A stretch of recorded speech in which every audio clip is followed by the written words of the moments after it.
For most Wolverines, running out of the tunnel of the big house for the first time is a childhood dream come true, but not one. He got his start out here in California, and he had much different plans the first time he stepped foot on the gridiron. Quarterbacks in the Big Ten have gotten to know Mason Graham, an all-conference force in the middle of one of the best defensive lines in the nation. But at Servite High School in Anaheim, California, he was first known by his coach as someone who was a little too big for his position. For that, he started off as a linebacker, but pretty quickly moved to D-line. And then we play all our best linemen on the O-line, so he had to go play O-line too.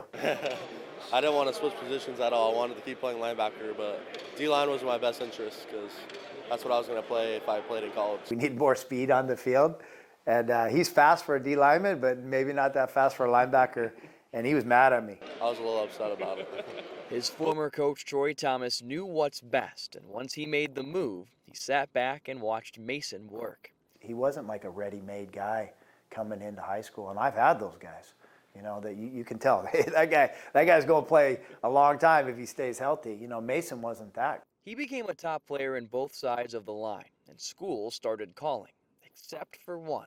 I always wanted to go to UCLA, but UCLA really they didn't offer me, so kind of had to move on from that. How active were you in his recruiting process? And when he decided Michigan, did that catch you off guard a little bit? Little bit, yeah, definitely. that one shocked me. Eager to prove his dream school wrong, Mason quickly found a home in Ann Arbor. But when he broke his thumb early in this season, it only took him 2 weeks to come back and record 2 sacks against Minnesota, a recovery time that didn't surprise Troy. And I think he did it because, number one, he loves football, but number two, he loves his teammates. I feel like when you get around a group of guys and they're all bought in the same thing as you, it kind of just motivates you to be more for the team.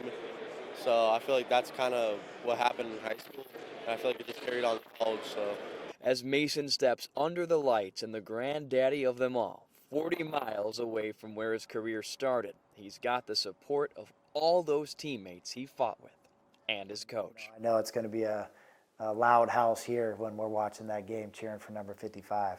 Graham and Troy both made some pretty good choices as this season put Graham on the watch list for the Lombardi Award, a trophy given to the best offensive and defensive lineman in the country. Reporting from Anaheim alongside photographer Nick Ponton, I'm Alec Giannakopoulos, News 8.